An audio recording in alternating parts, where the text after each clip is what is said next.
Les gars, regardez le troisième but de Valverde. Bah, c'est tout simplement un chef-d'œuvre. Moi, ce qui m'impressionne dans ce but-là, c'est le petit sombrero qu'il met à Marguerite avant d'allumer les cages de Donnarumma. Aujourd'hui, Valverde, à lui tout seul, il a ridiculisé la défense de Manchester City. Je savais que City, défensivement, ils étaient immondes. Alors, se faire dans le froc à chaque fois que Valverde, il était dans leur surface. Mais c'est une faute monumentale. À chaque fois que Valverde, il était dans la surface de Manchester City, les défenseurs se chiaient dessus, ils réfléchissaient 5 minutes comment l'arrêter. Et bah lui, il fallait seulement une seconde pour contrôler le ballon et armer les frappes de Donnarumma. Moi, mon but préféré, c'est le premier. Le premier, c'est un chef-d'œuvre.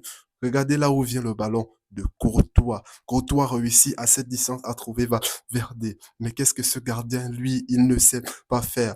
Déjà, il est le meilleur gardien au monde à cause des arrêts inarrêtables qu'il nous fait tout le temps. Et bah là, s'il est capable de trouver Valverde à cette distance, bah, il lui manque seulement la finition pour devenir le meilleur, le joueur le plus complet au monde. Regardez comment Valverde, il prend le ballon, il le prend d'un contrôle orienté, il élimine Aurélie en même temps. Regardez l'attitude d'Aurélie.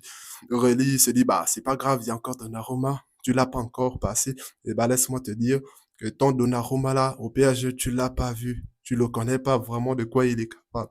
Valverde n'a eu aucun mal d'effacer Donnarumma avant de compléter dans les cages. Aujourd'hui, Valverde a déjoué les pronostics de Manchester City. Il a tout simplement été imprévisible. Sa mission aujourd'hui, c'était d'aider Alexander Arnold à stopper Jérémy Doku. Dans le match, il avait les yeux rivés constamment sur le duel Arnold-Jérémy Doku. Au cas où si Arnold n'arrivait pas à défendre sur Doku, il venait en super-héros pour empêcher le pire. Aujourd'hui, il a été en attaque et défense. Avoir un joueur aussi complet, mais c'est quelque chose d'impressionnant. Quand j'entends des critiques sur ce joueur, mais c'est totalement un crime parce qu'il fait partie des joueurs qui commettent le moins d'erreurs, le moins de faibles matchs.